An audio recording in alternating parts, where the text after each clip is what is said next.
SAQA booth, and we're looking at the exhibition with Dr. Candice Phelan, and this is about camouflage. Yes, I'm thrilled to show you this amazing exhibition on camouflage. You may think of camouflage first as in nature, such as animals hidden and not visible to predators.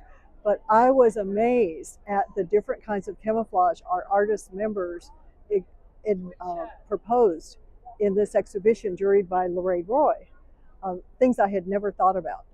So in this piece by Sarah Sharp from Austin, Texas, called His Leafy Refuge, and we know this is a male anole lizard because of the red coloration in his dewlap. And so he's signaling to all the females, hey, I'm right. here, look how great I look. Look how colorful I am. And Sarah would have missed this shot that she used as an inspiration for the quilt, the art quilt, if he was the normal green that you would expect. Yeah, absolutely. And he's gorgeous because he's done with lots of thread painting, which also really enhances thread and it. fabric. Yes. Yes. Well, let's look at the next one. And this is one of my favorites. This is great. This is by Tracy Lako from Toronto, Ontario, Canada, and it's called Threatened. And of course, we recognize this as a monarch butterfly caterpillar, and it looks to us as black, white, and yellow. But some of the hidden message in this is that when artists mix pigments for paints, they mix black and yellow to get green. That I did not know. And I thought that was a really interesting fact. Right. So who knows what the predators are seeing? Are they seeing black and white and yellow, or are they seeing green and not seeing the caterpillar at all? Yes. And I love having them in the backyard. They're just so much fun to watch. They start out very small, and overnight it seems they just double in size, with all the things that they're nibbling away at. Yes, absolutely. A butterfly garden. Yes. Yes. So let's look at this other one, another form of camouflage. Now let's look at this, which I think is lovely. These little flounder. Actually, they look like flounders with one eye, but they are actually zooplankton that occupy the first 200 meters of the ocean. And they camouflage in two ways: in groups, so that each individual is not identifiable by a predator, but also by bioluminescence. So they can't be seen as what they are, as food for whales and other animals. So this is done to show by Lindsay Olson of Illinois. This is done to show another way that animals camouflage. Yes. And so, yeah, and really, really makes, and then with the little sequins floating around, it really showcases that iridescence, because the little sequins are iridescent as well. Yes, and they share that top 200 meters of the ocean with all sorts of plankton and other animals. Yeah. So tell us a little bit before we move on about SAQA.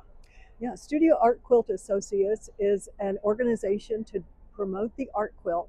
We have an amazing group of members, of artist members, of gallerists, people who have galleries, people who collect art quilts, and then people who are interested in taking the next step in art and quilt design and produce original artwork as well. And it's a global organization. We have about over 4,000 members. Right, in 34 countries. Yes. So there's a lot of things that we do that are virtual. So you can meet friends and connect with people, other artists, in meetings and group activities through Zoom, which is amazing, which we would never have thought of about 10 years ago. Right, and our members are so amazingly sharing. They share their knowledge, they share their challenges, and who knows how to fix this issue. And so it's a wonderful community. It changed my art, and it changed my life. Oh, that is great. Yeah. Well, let's go look at some other forms of camouflage. That sounds great.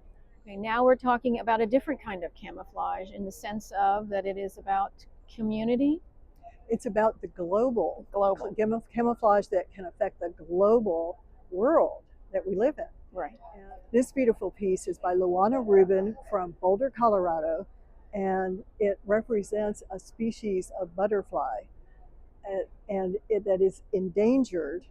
It only has a small ecoclimate, and it comes out just for 6 days a year, emerges. So any climate change can affect whether it is able to come out or not, because conditions have to be exactly right.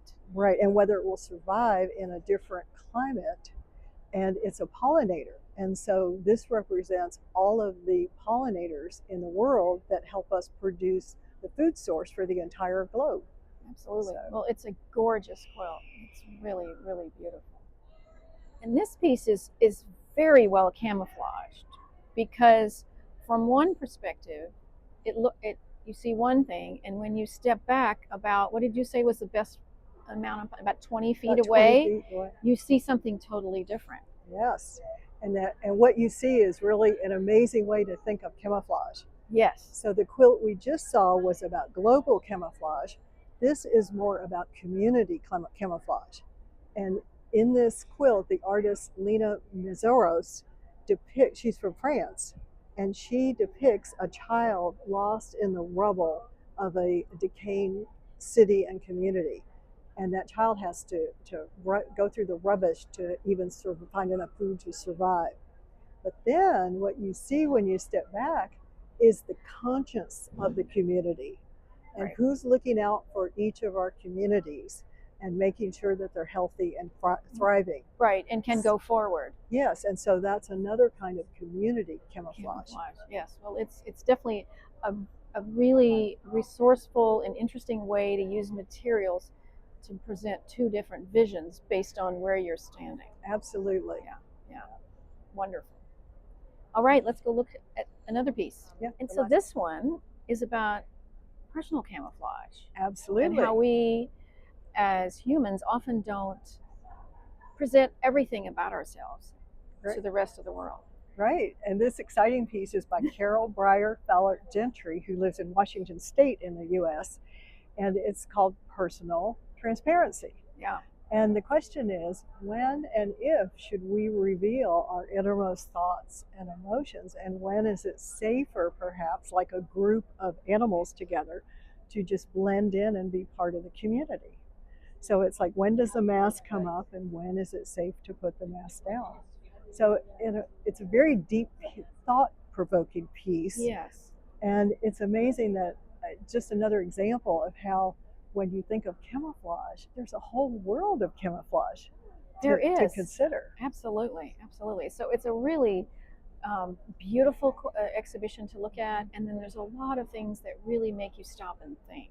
Right, and these few pieces we've shown represent 36 pieces, each with a deep message, right, and a beautiful design. Yes, well, it's an absolutely wonderful exhibit, and thank you so much for taking time to My pleasure. to share that with our TQS community. So if you have a chance, if you're able to, there's a catalog. Right. You can get that and then learn more about each of the individual pieces. Right. And you can see it on SAQA.com, SAQA.com anytime. Yes, anytime.